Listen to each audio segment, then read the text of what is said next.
हाँ बोलो। ठीक है, तो बेसिकली होता क्या है, ये जो ओजोन डिप्लीटिंग गैसेस होते हैं, सब्सटेंसेस होते हैं, ये जो हमारा ट्रोपोस्फेयर लेयर है और उससे ऊपर जो होती है हमारी स्ट्रेटोस्फेयर लेयर, ये बेसिकली वहां तक पहुंच जाते हैं। और उसके बाद जो अल्ट्रावायलेट रेडिएशन होती है, जो यूवी रेज होती है हमारी, वो बेसिकली इनको ब्रेक डाउन कर देती है। तो जब ये ब्रेक डाउन होते हैं तो इनके नाम में ही जो लिखा होता है क्लोरोफ्लोरोकार्बन, सो बेसिकली जो क्लोराइन होता है वो, और जो अलग इनके कंपोनेंट्स होते हैं वो टूट जाते हैं, और जो वो क्लोराइन के एटम होते हैं वो जो स्ट्रेटोस्फेयर या उससे ऊपर जो ओजोन होती है वो उसके साथ मिक्स हो जाते हैं। तो बेसिकली इस तरीके से वो जो ओजोन लेयर है उसको डिप्लीट करते हैं। ठीक है। करुणा, आप देखो कि एग्जैक्टली बोले, लेकिन प्रवेश, ये वाला जो रिएक्शन है। एटॉमिक रिएक्शन बनाते हैं वो, इसलिए उसको ज्यादा हार्म करते हैं। बेसिकली अगर मैं बोलूँ तो जो क्लोरीन होता है ना प्रवेश, वो हम्म। जो एच निकालते हैं, तो वो सनलाइट के सामने में क्लोरीन कैटलिस्ट से काम करता है। वो ओजोन को तोड़ देता है दो चीज में, ऑक्सीजन में और ओ जो रेडिकल में। इसलिए ऑक्सीजन बन जाता है ओजोन से। इसी कारण हाँ, के ओजोन डिप्रेशन आईएस की होता है। रेस की वजह से हाँ ज्यादा हाँ होता है, बट जैसे हाँ बोला हाँ। औषध में कैटलिस्ट होता है क्लोरीन। हम्म। नहीं, आपने क्या बताया कि जो ओजोन को तोड़ देता है। मतलब ओजोन ना O3 होता है उसका जो हाँ। फॉर्मूला है। ठीक है। और हम्म। क्लोरीन है ना, it acts as a catalyst. वो स्पीड अप हम्म। करता है रिएक्शन। और वो सनलाइट वहां पर होता है, यूवी रे होते हैं उसके अंदर में, हम्म। ओजोन को तोड़ लेता है दो में, एक O2 में प्लस O हो गया, रेडिकल हो गया। ओ फिर ठीक है। रिएक्ट करता है O3 से, फिर से O2 और O में हो जाता है। O फिर रिएक्ट करता है O3 से, फिर O2 और O हो जाता है। ऐसे क्या होता है ना, फिर चेन रिएक्शन हो जाता है। इसके कारण ठीक है। ही डिप्लेशन होता है ये। ठीक है। हम्म, ठीक। Mansi, you can continue if you want. नहीं, औषध यू कैन फिनिश दिस, थोड़ा ही ठीक है, बचा तो है। 8 months in state wait for the 3 HP TB preventive drugs. तो central TB division has not supplied 3 drugs to state. तो ये ड्रग एक तरह से जो एक एंटी प्रिवेंटिव प्रिवेंटिव थेरेपी के लिए। तो tuberculosis is cause by bacteria. और बीसीजी का बात किए थे पहले भी कि बीसीजी दिया जाता है for prevention of tuberculosis. In 30 to 40% of Indian population has latent TB infection. और 5 to 10% जो होते हैं उनके डेवलप हो जाते हैं टीबी डिजीजेस। तो पहले हम्म। दिक्कत था, आज है कि इसका प्रिवेंशन भी है, क्योर भी है, और थेरेपी भी है पोस्ट ट्रीटमेंट का। तो आई थिंक हाँ, लेटेंट टीबी मतलब कि हिडन टीबी है, हम हिडन, उसको हाँ, आइडेंटिफाई कर आइडेंटिफाई। पाते हैं जब तक सिम्टम्स नहीं दिखने लग जाते। और टीबी भी जेनेटिक डिजीज है, तो एनिमल से ह्यूमन में ट्रांसफर होती है। तो कौन से एनिमल से होती है दिव्या? वो मैं अभी रिकॉल नहीं कर पा रही मैं, पर जेनेटिक डिजीज है, उनको कंफर्म। आर यू श्योर ये जूनोटिक डिजीज है?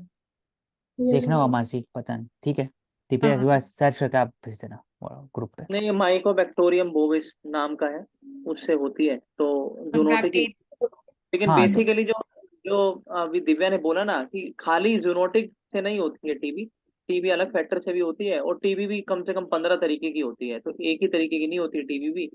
तो ब्रेन टीबी होती है, उसका पुल्मोनरी टीबी होती है, तो अलग अलग टाइप्स है दो टीबी होता है, के भी। नॉन पल्मोनरी या पुल्मोनरी। पुल्मोनरी में होता है जो नहीं होता, फेफड़ा में होता है, और स्केलेटल नॉन भी होता होती है। है टीबी तो, ब्रेन हाँ टीबी स्केलेटल, भी होती है, हाँ। ब्लैडर किडनी टीबी नॉन भी होती है। पल्मोनरी, नॉन प्लर में बता हाँ। रहा हूँ, दो टाइप का होता है उसके अंदर ना, फिर बाकी सब है, ब्रेन ठीक है। स्टमक से लेकर के स्केलेटन। हम्म। नेक्स्ट आती है जूनोटिक से बीएमआई। बीएमआई। कैटल्स स्प्रेड होती है। ठीक। ठीक है।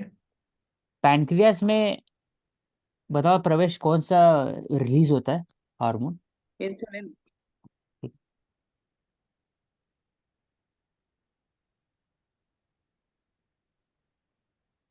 यहाँ पे हम ऊपर एक आर्टिकल भी ले सकते हैं डोलोमाइट से रिलेटेड,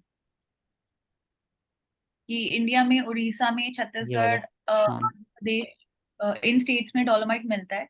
तो डोलोमाइट जो है वो कौन सी मेजर दो इंडस्ट्रीज है जहाँ पे यूज किया जाता है? कंस्ट्रक्शन, कंस्ट्रक्शन, बोलो, आप ही बोल दो। एक तो है जैसे ग्लास इंडस्ट्री, और फर्टिलाइजर जब हम बनाते हैं तो उसमें जो मैग्नीशियम सॉल्ट्स यूज होते हैं, तो वो हमें डोलोमाइट उसका सोर्स होता है। तो ग्लास इंडस्ट्री और फर्टिलाइजर के लिए। ठीक है। डोलोमाइट होते क्या करो ना? रॉक होता है एक फॉर्म का। कार्बन रॉक होता है। यस।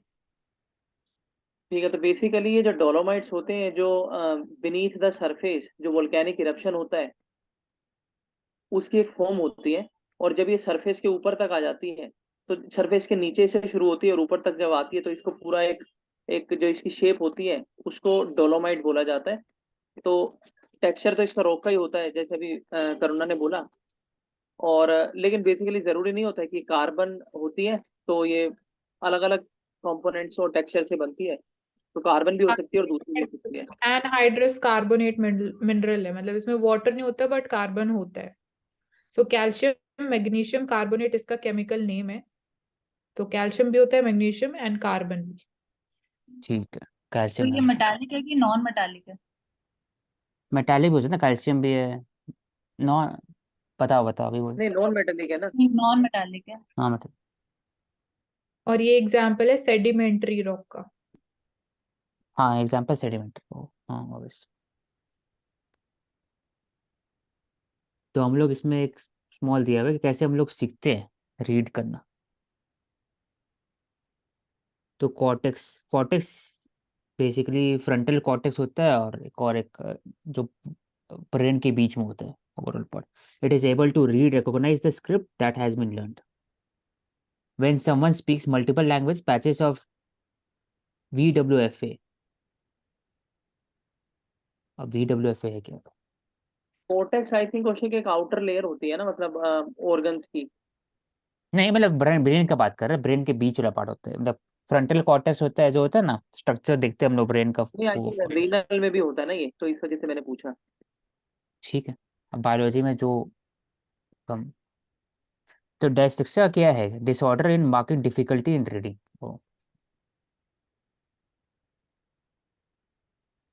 और ऐसा कुछ नहीं।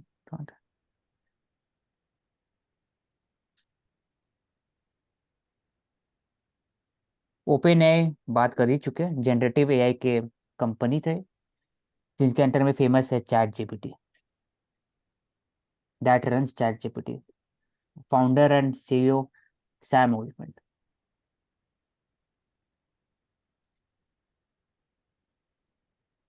इफेक्टिव ऑल्ट्रुइज्म है क्या प्रवेश? नहीं, आप बता दो, ये मुझे नहीं पता। नहीं, ये एथिक्स से रिलेटेड है इसलिए मैं पूछा था आपसे, मतलब आप एक बार दोबारा स्पेल कर दो। इफेक्टिव ऑल्ट्रुइज्म, ऑल्ट्रुइज्म बात करते हैं ना कि अप, अपने बारे में नहीं सोचना, एक लार्जर सेल्फ के लिए काम करना, ऑल्ट्रुइज्म होता है ना, एक ठीक है, तरह तो से। इफेक्टिव एल्ट्रुइज्म हाँ, तो बेसिकली अल्ट्रू ये होता है कि अ, सबका सबके भले में अपना भला, इसको एल्ट्रुइज्म की डेफिनेशन ये होती है। हम्म, तो इफेक्टिव एल्ट्रुइज्म की मतलब किस तरीके से हम दूसरों के हित में अपना हित ढूंढ सकते हैं। और अगर हम ह्यूमैनिटेरियन काम करें, मतलब इसमें अलग अलग कॉन्टेक्स्ट हो सकते हैं। टेक्नोलॉजी की बात करें तो टेक्नोलॉजी किस तरीके से जो है वो किसी एक आदमी की नहीं हो सकती है। टेक्नोलॉजी पे हर किसी का हक है, तो बेसिकली ग्लोबल कॉमन हो जाती है टेक्नोलॉजी।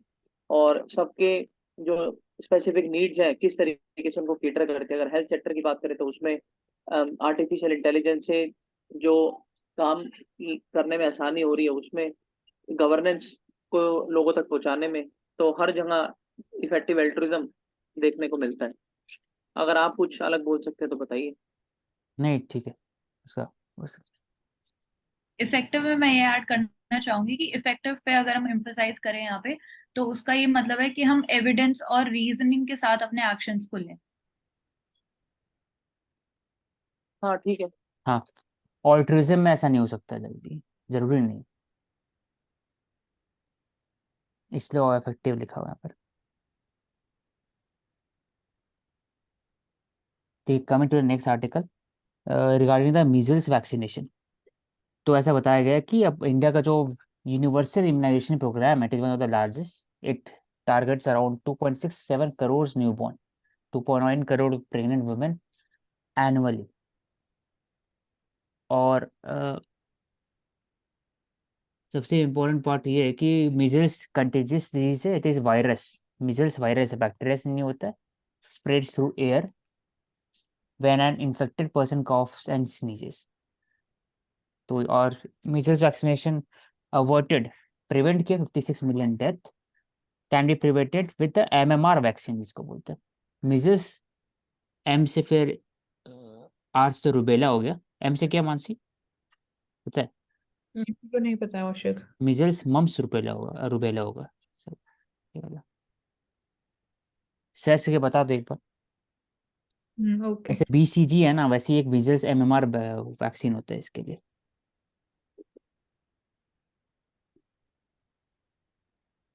हाँ यही है, मीजल मम्प्स एंड रूबेला हाँ, वैक्सीनेशन। मिजल्स में। Where does India stand on Israel Hamas war? प्रवेश,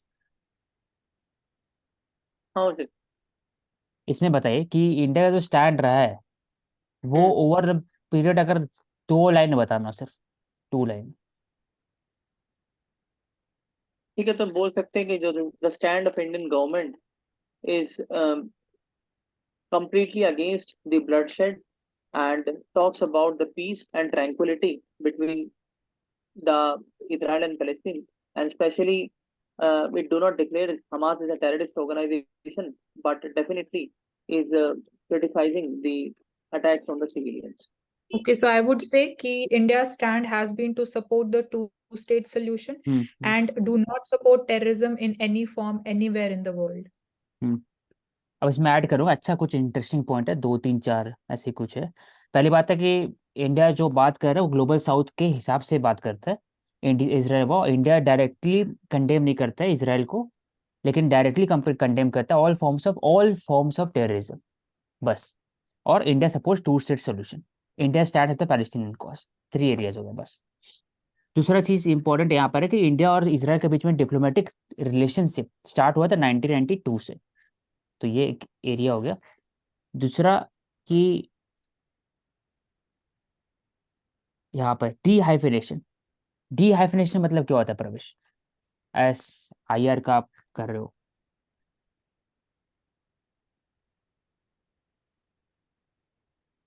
Dehyphenation In the foreign policy, I think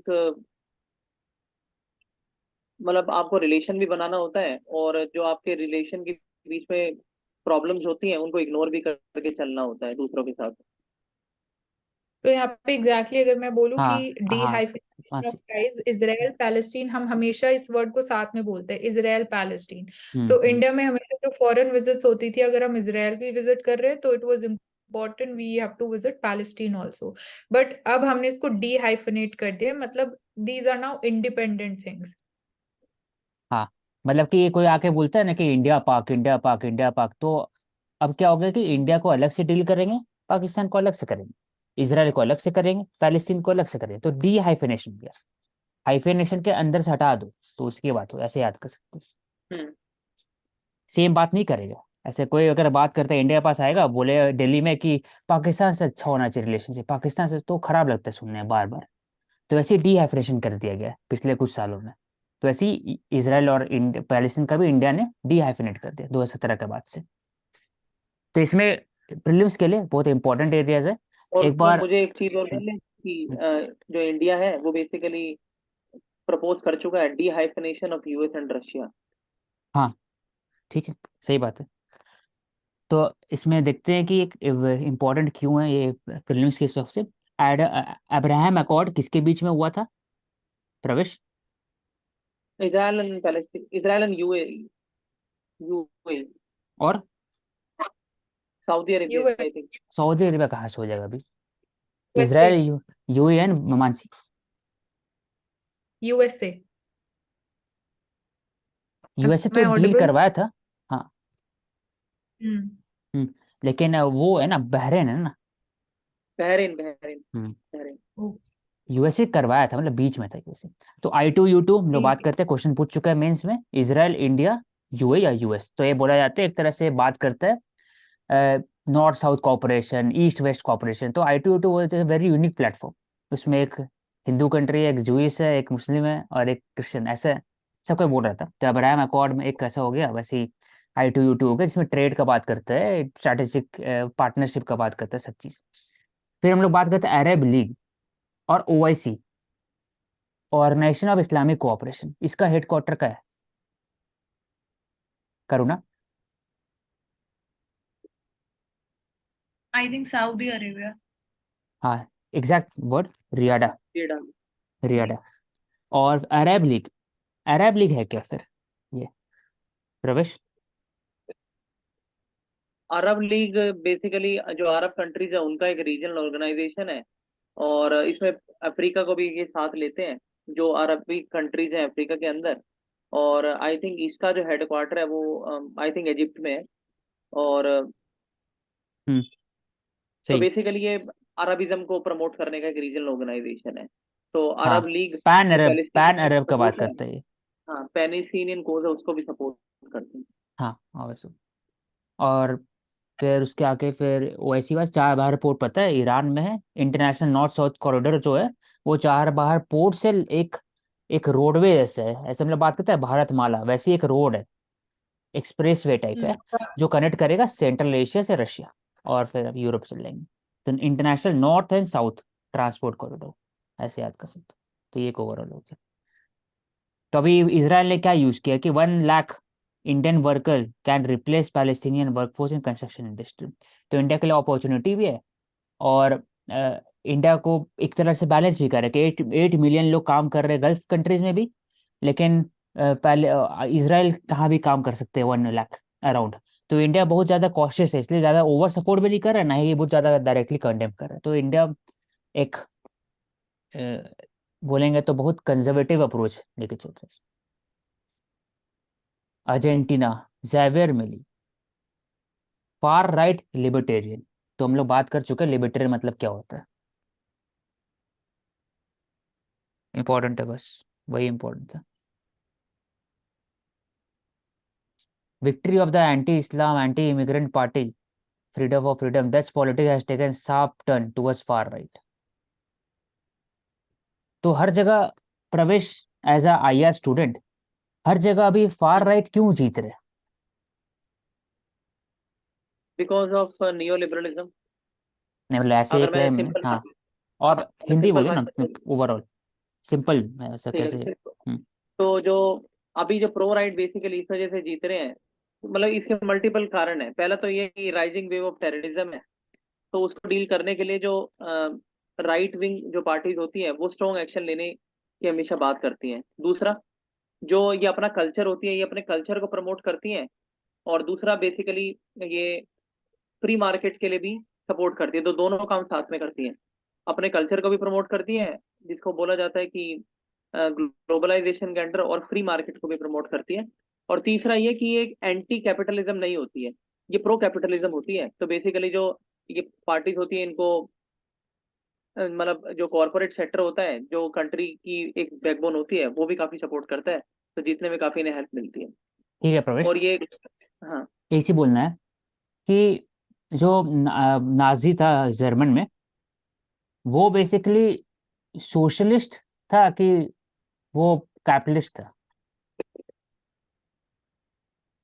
he was socialist I think. तो फार राइट के सोशलिस्ट भी हो सकता है, ऐसा कोई जरूरी नहीं कि वो कैपिटलिस्ट प्रमोट करे। तो जनरली क्या हुआ ना कि यहाँ आप जो बोले ना राइज ऑफ टेररिज्म, तो राइज ऑफ टेररिज्म तो अर्जेंटीना में तो कुछ नहीं हुआ अभी तक में। तो अगर जनरली बोला जाए तो एंटी इमिग्रेंट्स इंपॉर्टेंट है, कि हर जगह क्या होता है, लोकल पीपल है ना, उनको लगता है कि मेरा जॉब खा रहे हैं। जैसे फॉर एग्जाम्पल हरियाणा का एग्जाम्पल ले लो, इंडिया से कंपेयर किया जाए तो देखा जा रहा है कि मेरे जो लोकल है उनका जॉब कैसे सिक्योर किया है। तो यहाँ पर तो रिजर्वेशन का कॉन्सेप्ट है, तो यहाँ रिजर्वेशन के थ्रू किया जा रहा है। वहां पर क्या है कि लोगों का दिमाग में है कि बाहर से लोग आ रहे हैं, इमिग्रेशन आ रहे हैं, इलीगल इमिग्रेंट आ रहे हैं मेक्सिको से, फॉर एग्जांपल साउथ एशिया से, साउथ और फिर अरब कंट्रीज से, और उनका जॉब जो मीनियल जॉब है सभी ले रहे हैं, और टॉप लेवल जॉब भी ले रहे हैं। तो उनके अगेंस्ट में एक तरह से चर्निंग आउट हो रहा है, इसके कारण फार राइट का एक वापस से बोलबाला स्टार्ट हुआ है, और हर जगह एसएम जीत रहा है पूरा। हमारा ये वन ऑफ द कोज है ना इसका। हाँ, यहाँ तो जो एंटी इस्लाम है ना, वो बेसिकली दूसरा है चीज है, मतलब वह जरूरी नहीं है कि फार राइट हमेशा वैसे ही रहे। ठीक है। और इसमें करुण पूछ रही है आंचल, नाजिज्म और फासिज्म में क्या फर्क है? फासिज्म नाजिज्म में यही फर्क है ना कि दोनों बात करते हैं एक आदमी के ऊपर। फ्यूरियर हो गया नाजिज्म में, फासिज्म में एक जन बेनिटो मुसोलिनी जो इटली के थे, और नाजिज्म जर्मन के थे।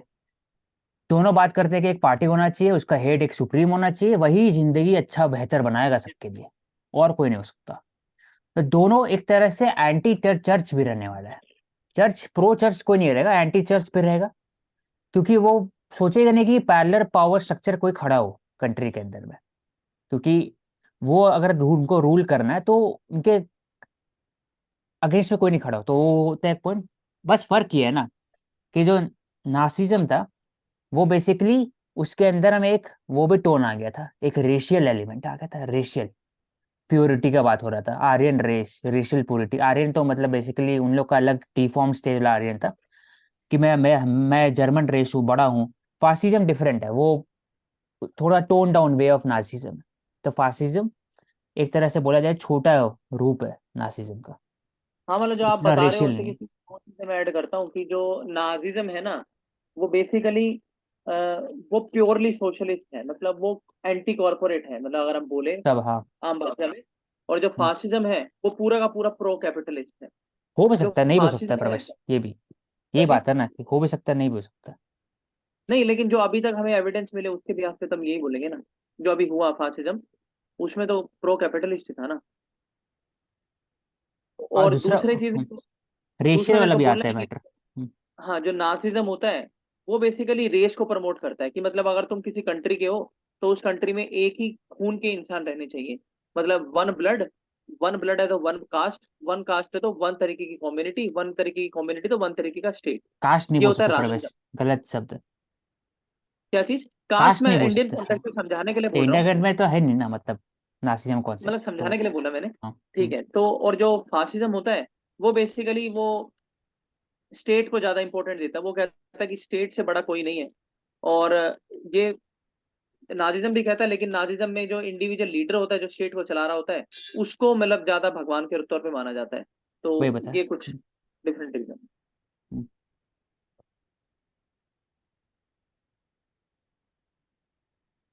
हाँ ट्रू। अच्छा, then coming to the next article, SEBI approves rule for index provider. और इसमें जो इम्पोर्टेंट REIT, जैसे सी बताती है कि REIT real estate investment trust हो गया। रियल एस्टेट में इन्वेस्टमेंट करने के लिए एक म्यूचुअल फंड हो गया कि आप सबको पैसा लगाइए और वो सब पैसा इन्वेस्टमेंट होगा in the real estate sector. InvIT होता है इंफ्रास्ट्रक्चर इन्वेस्टमेंट ट्रस्ट। इंफ्रास्ट्रक्चर तो रियल एस्टेट होता है with respect to the office building, real estate हो सकता है अपार्टमेंट्स हो गया, बिल्डिंग सोसाइटीज हो गया।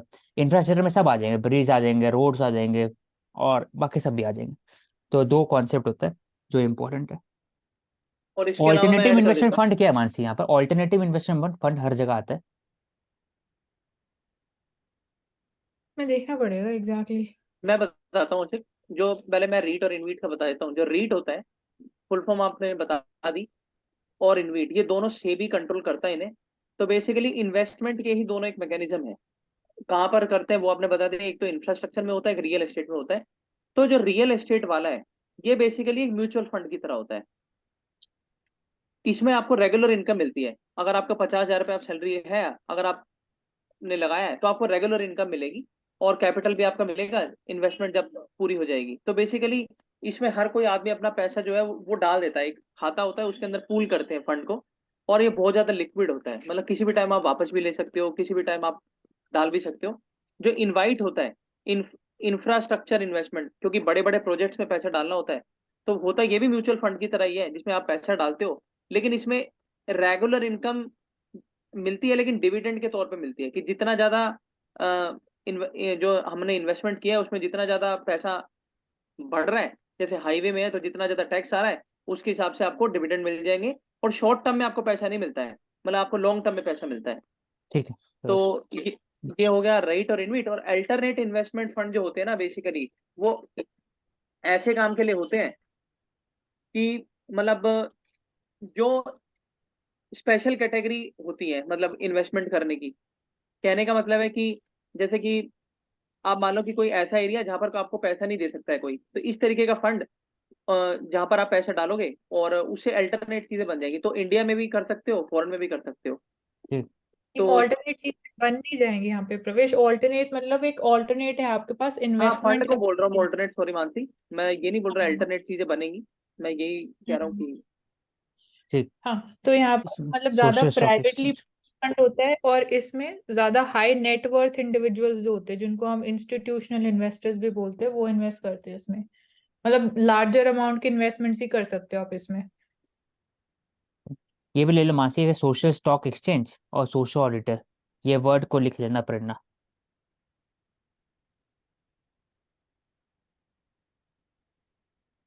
तो तो सोशल सोशल स्टॉक स्टॉक। तो ये कि अगर जो नॉन प्रॉफिट ऑर्गेनाइजेशंस हैं वो भी पैसा रेज कर सकती हैं कैपिटल मार्केट से, तो उनके लिए एक सेपरेट स्टॉक एक्सचेंज है। जैसे हमारे पास नेशनल स्टॉक एक्सचेंज है, बॉम्बे स्टॉक एक्सचेंज है।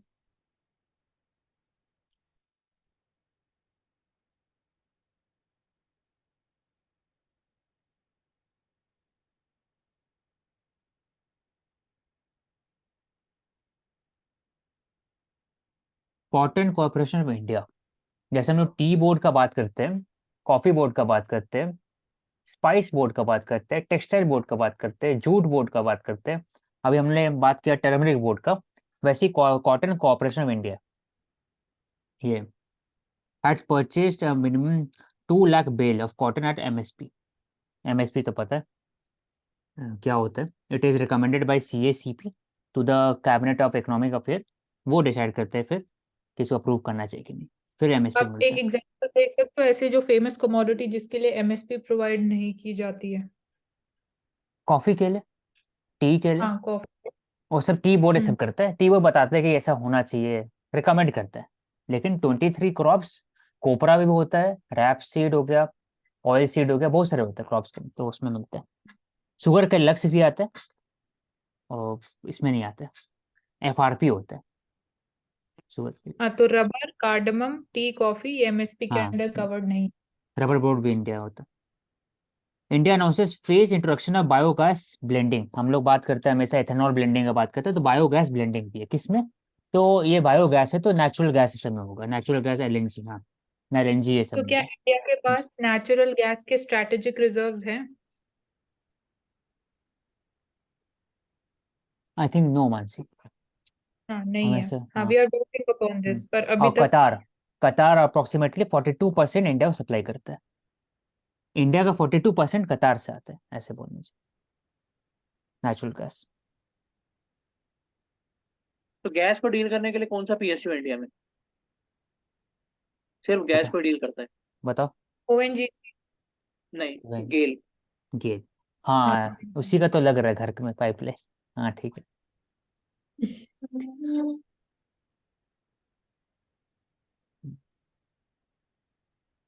India's agriculture import from the south Australia triple and zero, triple ने zero tariff regime, zero tariff मतलब क्या होता है मानसी, मतलब कोई टैरिफ नहीं लगेगा एक दूसरे पर। हम्म ठीक है, कोई टैरिफ नहीं है, टैरिफ फ्री। Tariff free.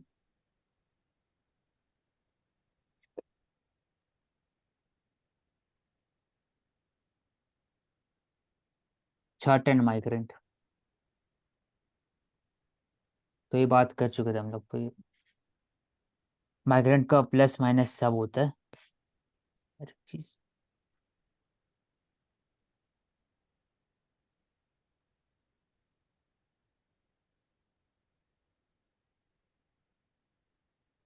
ठीक है, we can take up Indian Express. आप स्टार्ट कर दो उसको। First half you can cover up.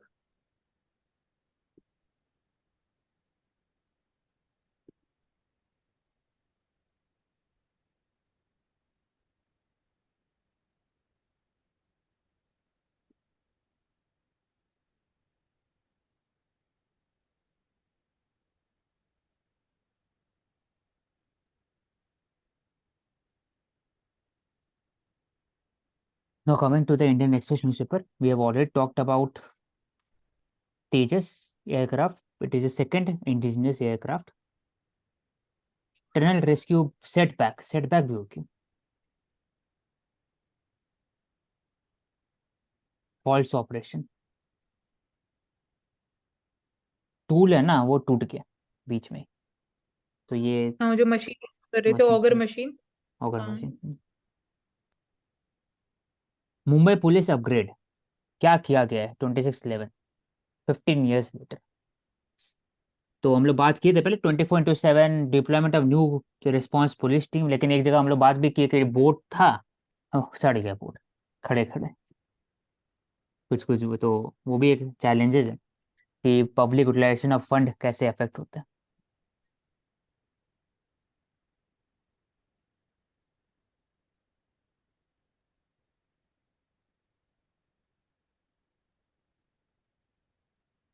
Punjab government suspend SP over security breach, Bathinda SP.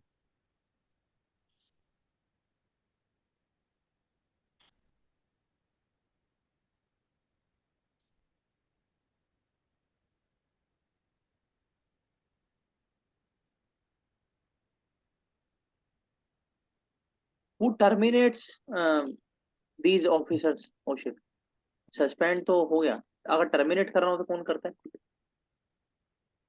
ये मुझे लगता है कि होम होम हो गए ना, डिपार्टमेंट ऑफ होम होते होंगे जो स्टेट गवर्नमेंट के नहीं, अंदर है। टर्मिनेट सिर्फ प्रेसिडेंट कर सकते हैं।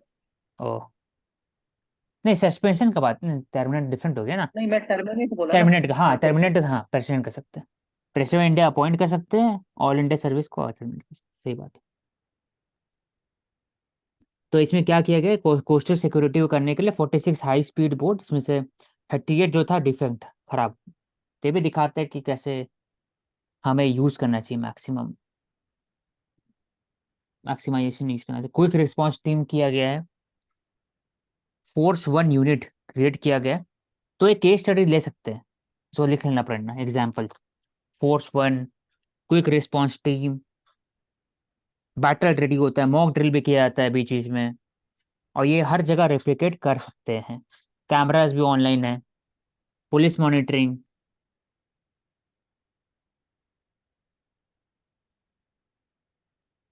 वही बात है, इतने सारे चीजें। हाँ, इंटरनल सिक्योरिटी में एक हम्म। केस स्टडी हो जाएगी।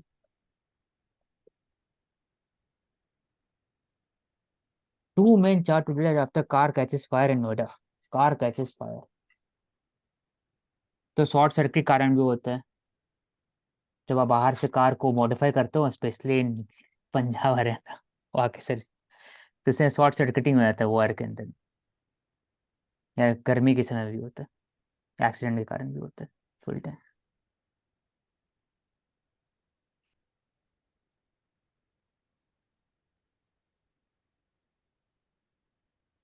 एंड इलेक्ट्रिक व्हीकल्स में मेजर कॉज क्या हो रहा है फायर कार फायर का इंसिडेंट्स का?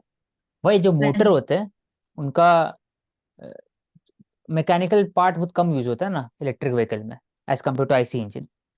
तो मोटर का जो लॉन्ग टर्म सस्टेनेंस वैसा नहीं हो पाता है एज कम्पेयर टू मैकेनिक जो आईसी इंजन है। तो और भी बैटरी अगर का एक आम इशू, भाषा में मोटर जाए का तो इशू, बैटरी का इशू है, केमिकल रिएक्शन का इशू है, तो उसी कारण ओला फॉर एग्जाम्पल, ओला स्कूटर, बहुत सारे केसेस है, गर्मियों के दिनों में बैटरी फट जाता है।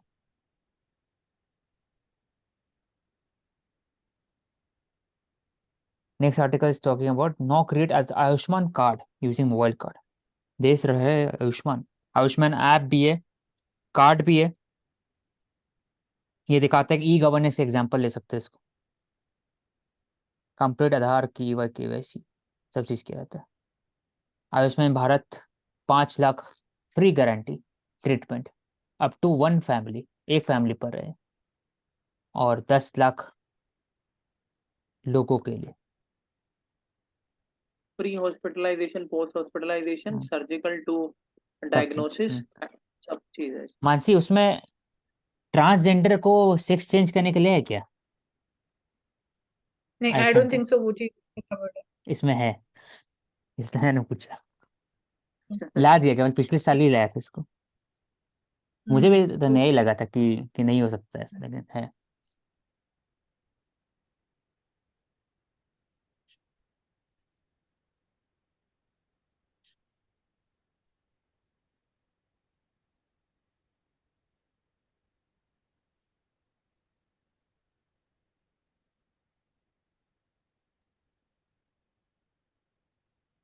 आज 26 नवंबर है ना, इससे कॉन्स्टिट्यूशन डे है। कॉन्स्टिट्यूशन डे इसीलिए तो। ठीक है। आज अगर पूछेंगे बता देना। Principle constitutionalism, constitutional morality. Constitutional morality प्रवेश यूज करते हैं। कॉन्स्टिट्यूशन से डिराइव होने वाला morality, moral principle derive from constitution, जो भी चीज दिया है उनके अंदर, उसके अंदर में, वही से कॉन्स्टिट्यूशनल मोरालिटी तो हो गया। वर्ड कॉन्स्टिट्यूशनलिज्म का क्या मतलब होता है प्रवेश? तो मानसी, कॉन्स्टिट्यूशनलिज्म जो है वो निकलती तो कॉन्स्टिट्यूशन मोरालिटी से, लेकिन बेसिकली कॉन्स्टिट्यूशनलिज्म का सिंपल सा मतलब दो वर्ड का है, रूल ऑफ लॉ। अगर वो है तो कॉन्स्टिट्यूशनलिज्म है, और नहीं है तो नहीं है। और एक चीज और बता देता हूँ कि ऐसा जरूरी नहीं है कि अगर कोई कंट्री डेमोक्रेटिक है तो ही कॉन्स्टिट्यूशनलिज्म होगा, क्योंकि हाँ। रूल ऑफ लॉ कहीं पर भी हो सकता है। हम्म, सही बात।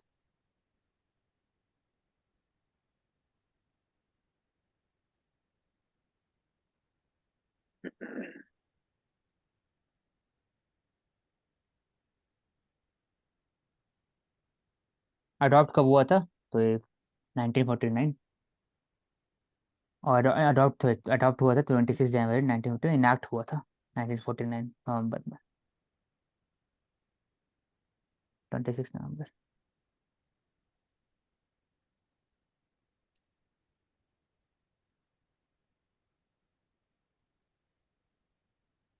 कुछ एक सीबीआई का और लोकपाल का क्या कनेक्शन है आपने अपने आप में, क्या इनके बीच सीबीआई में कनेक्शन होगा? सीबीआई इन्वेस्टिगेटिव एजेंसी है, लोकपाल इसको डायरेक्ट कर सकते हैं इन्वेस्टिगेट करने के लिए ऑन इशू ऑफ करप्शन। हाँ ठीक है, तो करप्शन के मैटर्स पे जो हाँ, लोकपाल है डायरेक्ट कर बेसिकली सकते हैं। सीबीआई को डायरेक्ट करते हैं। डायबिटीज हम लोग बात हमेशा करते हैं, दो टाइप का डायबिटीज होता है। पहला जेनेटिकली होता है, बचपन से हो जाता है, टाइप 1। टाइप 2 होता है ओवरऑल डेवलप होता है, इंसुलिन रेजिस्टेंस बॉडी के अंदर। और ऐसा बात टाइप करते 1 में इंसुलिन प्रोड्यूस नहीं होता है ना हैं। बॉडी होता में? है जीरो, हाँ। नहीं होता है। सेकंड लाइन में कम नहीं हो होता। जाता है, क्योंकि आपका हाँ कब? बीएमआई बढ़ गया है, आपको आप ज़्यादा खा रहे हो, शुगर, आप धीरे धीरे सब पे इफेक्ट करता है। सेकंड, ओवर लाइफ टाइम है, क्रोनिक है। जैसे दो चीज़ है, सबसे अच्छा चीज़ होता है कि बीएमआई कम करिए, आप अपना हेल्थी डाइट खाइए, और स्ट्रेस कम लीजिए, सोइए समय से। ये पूरे डिफरेंट है सिविल सर्विस। हम्म। General risk. ईडी किसके अंदर में आता है? आंचल। Enforcement directorate. हाँ, हमेशा ईडी का बात करते हैं ना, इन्फोर्समेंट डायरेक्टरेट। किसके अंदर में आता है?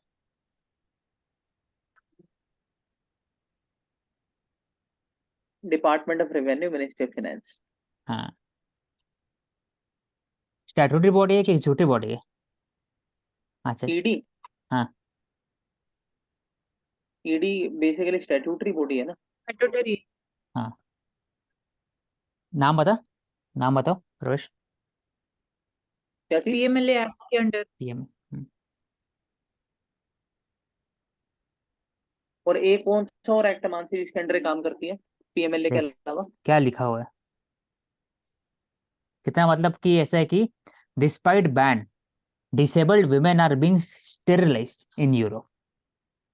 Forced sterilization with a history of racism, eugenic. Eugenic क्या है Ravish, according to you, in IR? और कहाँ यूजेनिक प्रिंसिपल यूज किया गया? हमारे से फिर बताना, आप मतलब उसको बोलने दो। हम्म। यूजेनिक है क्या? यूजेनिक